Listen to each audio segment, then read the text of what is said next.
उदासियों का सबब जो लिखना, तो ये भी लिखना कि चांद चेहरे शहाब आंखें बदल गए हैं।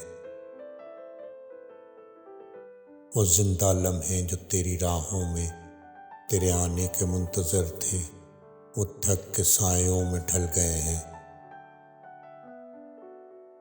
वो तेरी यादें, ख्याल तेरे, वो रंज तेरे, मलाल तेरे।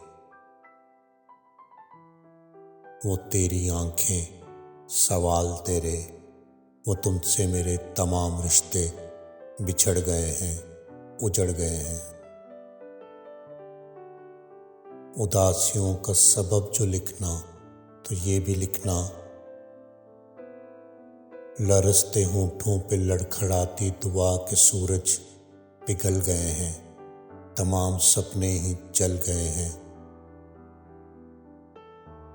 उदासियों का सबब जो लिखना, तो ये भी लिखना।